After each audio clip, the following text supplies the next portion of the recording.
बिस्मिल्लाहिर्रहमानिर्रहीम। मेरे पाकिस्तानियों, मुझे आज खौफ है कि पाकिस्तान उस रास्ते पे निकल गया है जो हमारे मुल्क की तबाही का रास्ता है। और मुझे खौफ आ रहा है कि अगर अभी हिकमत ना इस्तेमाल की गई, अगर अभी अपने अकल का ना इस्तेमाल किया, तो हम शायद वहां पहुंच जाएं जिधर ये टुकड़े हम वापस जमा नहीं कर सकेंगे अपने मुल्क के। मैं सबसे पहले आप सबके सामने एक चीज रखना चाहता हूं कि सबके पीछे है क्या। ये जो एक साल से एक अफरा तफरी मुल्क में मची हुई है, एक पूरा जोर लगा हुआ है कि किसी ना किसी तरह इमरान खान का रास्ता बंद किया जाए, कि ये मुल्क के लिए बहुत बुरा है, इसको नहीं आने देना चाहिए। अगर इलेक्शन भी ना हो, आइन भी टूट जाए, कोई सुप्रीम कोर्ट को भी जलील किया जाए, लेकिन इसको नहीं आने देना। इसके पीछे है क्या? मैं जरा आपको पहले ये ग्राफ दिखा दूं। ये जो आपके सामने, ये जरा ग्राफ देखिए। ये है सर्वे का रिजल्ट। ये सर्वे का रिजल्ट में ये जरा इधर देख लें कि 70% इस वक्त तहरीक इंसाफ की मकबूलियत है पाकिस्तान में। बाकी सारी पार्टीज की मिला के भी तो जो मकबूलियत है, उन सबको अब खौफ है कि इलेक्शन अगर आ गए तो ये हार जाएंगे।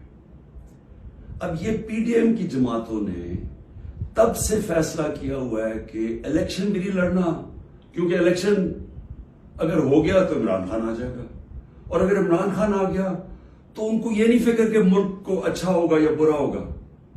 उनको फिक्र ये है कि इन्होंने अरबों रुपए के अपने करप्शन के केस माफ करवा लिए, और इनको डर ये लगा हुआ है कि जो 30 साल से मेहनत से इन्होंने पैसा चोरी का इकट्ठा करके बाहर रखा हुआ है, किसी तरह उस पैसे के ऊपर यानी वो महफूज रहे।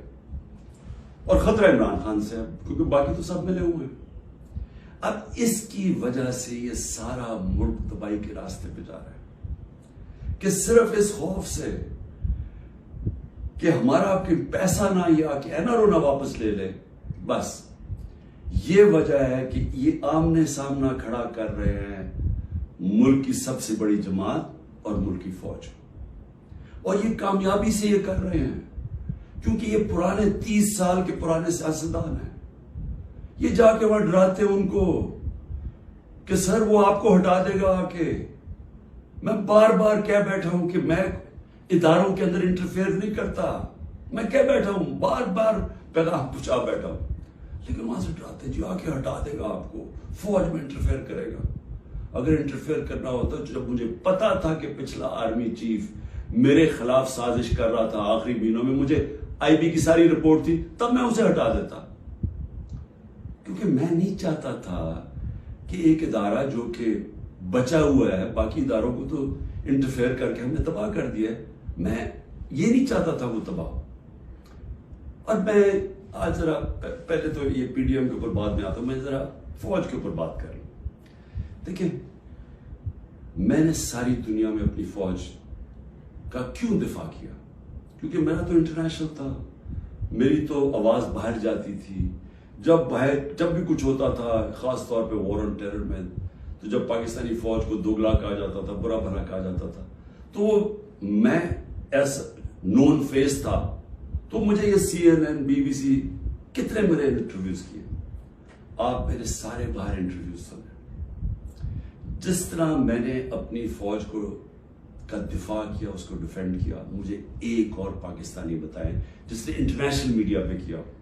यहां तो खैर हम कहें, या तो कोई मसला नहीं है, बाहर जिधर पूरी एक बाहर की लॉबीज बैठी हुई है जो चाहते हैं कि पाकिस्तान की फौज कमजोर हो, उन्होंने पूरी कैंपेन चलाई हुई थी। तो मुझे यह फख्र इसलिए है कि मैंने इसलिए नहीं किया कि मुझे कोई फौज ने कोई चीज दे देनी थी, मैंने इसलिए किया कि मैं एक आजाद आदमी हूं। मैं गुलामी कभी किसी की कबूल नहीं की।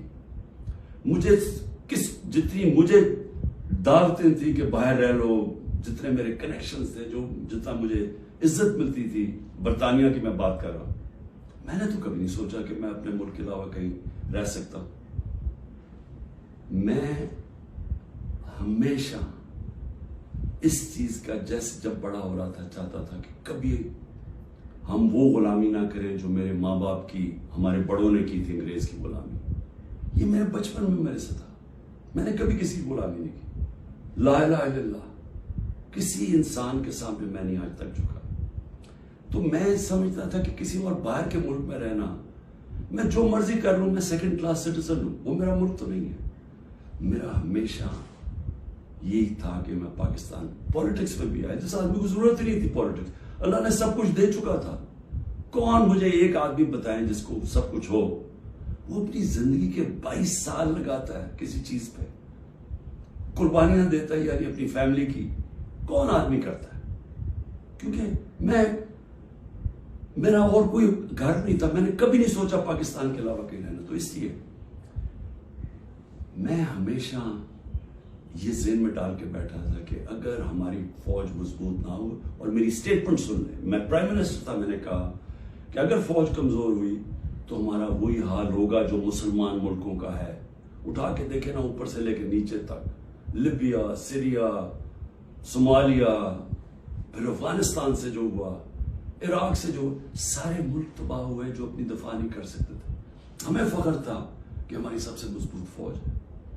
تو جب بھی, پہلے میں واضح کر دوں کہ میں کبھی اپنی فوج کی تنقید کرتا ہوں تو جس طرح میں اپنے بچوں کی تنقید کرتا ہوں اصلاحات کرنے کے لیے. کیونکہ اگر فوج کو میں کمزور کروں گا تو میں اپنے آپ کو کمزور کروں گا. اور یہ جو پی ڈی ایم کوشش کر رہی ہے, اور کامیابی سے, کہ کسی طرح آمنے سامنا ہو جائے پاکستانی فوج کو اور تحریک انصاف کا, تو کون اپنی فوج سے لڑنا چاہتا ہے؟ مجھے یہ ابھی سمجھ نہیں آ رہی کہ اس میں جیتے گا کون؟ اس پہ ان پی ڈی ایم کو تو کوئی فرق نہیں پڑے گا.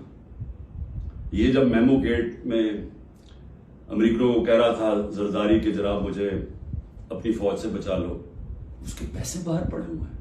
جب نواز شریف انڈین لابی کو اور اسرائیل لابی کو اپنے ساتھ بلانا چاہتا تھا, اپنی فوج کو کہہ رہا تھا کہ دہشت گردی میں ملوث ہے, اس کے پیسے اربوں ڈالر باہر پڑا ہوا ہے.